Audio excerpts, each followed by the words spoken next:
Selamat datang kembali di MMA Corner ID, channel khusus buat kamu pecinta jagat tarung dunia. UFC 311 yang digelar Minggu pagi waktu Indonesia berjalan sesuai dengan yang kita prediksi di episode sebelumnya. Fighter-fighter yang diunggulkan memperoleh hasil yang sudah bisa ditebak. Buat kamu yang gak sempet nonton kemarin, MMA Corner ID udah punya rekapannya buat kalian. Tapi sebelumnya, jangan lupa like dan subscribe untuk terus mendapatkan info dan update berita seputar jagat tarung MMA dunia.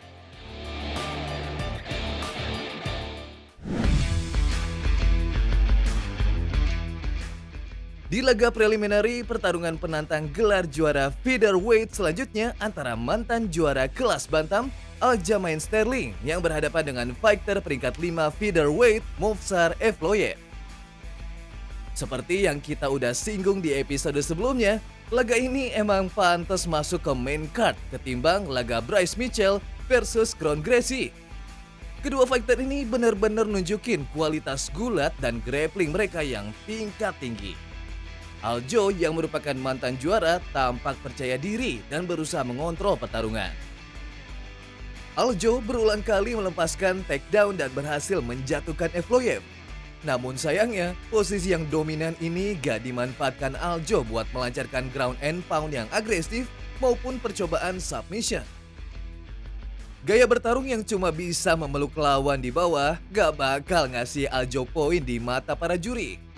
Sebaliknya, Movsar Evloev yang kali ini lebih banyak bertahan berhasil menunjukkan kalau gulat kualitas Eropa Timur lebih baik daripada gulat Amerika. Movsar berhasil bertahan di bawah dengan sangat baik dan beberapa kali melakukan reverse position dan mendominasi Aljo. Saat posisi di atas, Movsar terlihat lebih agresif dan membahayakan. Kontrol yang dilakukan Movsar tampak sangat mengancam dan membuat Aljo terus-menerus di dalam posisi yang buruk. Kelebihan Evloev inilah yang membuatnya berhasil memenangkan laga ini dengan kemenangan angka mutlak. Dengan kemenangan ini, Evloev berada dalam posisi yang sangat bagus di divisi featherweight dan punya peluang besar untuk menjadi penantang gelar juara berikutnya.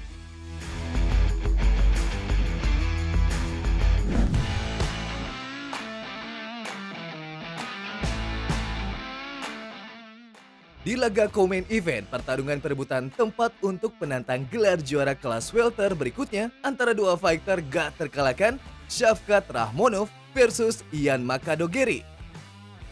Sejatinya, pertarungan kedua fighter elit ini diharapkan akan menjadi pertarungan yang habis-habisan.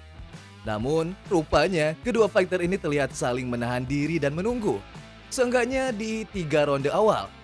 Kita yang menyaksikan jadi bertanya-tanya, apakah Shavkat Rakhmonov adalah fighter yang overrated? Ataukah justru kita terlalu menganggap remeh seorang Ian Garry?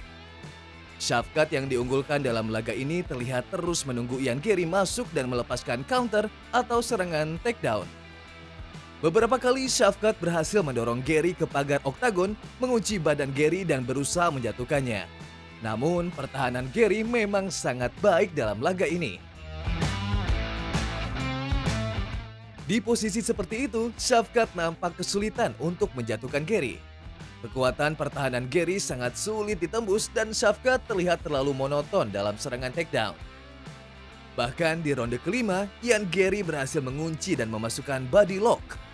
Shavkat sekuat tenaga berhasil keluar dengan selamat dari percobaan cekikan dari belakang.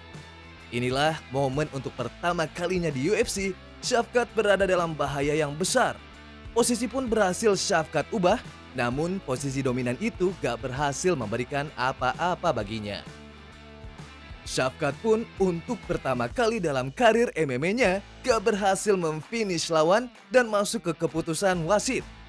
Wasit pun memberikan kemenangan angka mutlak bagi Shavkat dengan angka 48-47 bagi kemenangannya. Selepas laga, sang juara Belal Muhammad naik ke oktagon untuk memberikan selamat pada Rakhmonov. Sudah jelas bagi Shavkat kalau Belal adalah lawan berikutnya. Tapi dengan performa seperti itu, kayaknya banyak PR bagi Shavkat buat memperbaiki pertarungan bawahnya. Karena Belal bukanlah fighter pegulat sembarang dan memiliki kardio yang gak ada habisnya buat bertarung 5 ronde penuh.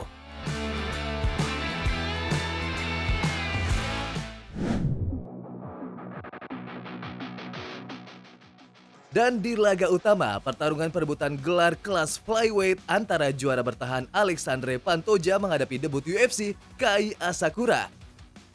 Seperti yang kita udah prediksi, kekuatan grappling Pantoja di divisi flyweight saat ini memang gak ada lawannya. Kai Asakura yang merupakan striker murni gak punya persenjataan apa-apa buat bertahan, apalagi mengcounter serangan bawah Pantoja. Pertarungan ini berjalan seperti yang sudah banyak orang prediksi. Counter takedown dan pergerakan cepatnya belum banyak membantu Asakura di laga ini. Walaupun sempat bertahan di ronde pertama, namun banyak sekali kelemahan Asakura yang terbuka buat dieksploitasi. Dan di ronde kedua, Pantoja berhasil meraih punggung Asakura dan di follow up dengan cekikan, membuat Asakura tertidur lelap. Alexandre Pantoja tetap menjadi juara di flyweight dan udah mempertahankan gelarnya sebanyak 3 kali. Kemenangan ini juga menunjukkan kalau emang ada gap yang besar antara kompetisi di UFC dan promotor izin. Dan hal ini bakal jadi pelajaran bagi UFC buat gak sembarangan lagi ngasih fighter debutan buat langsung menghadapi para juara di UFC.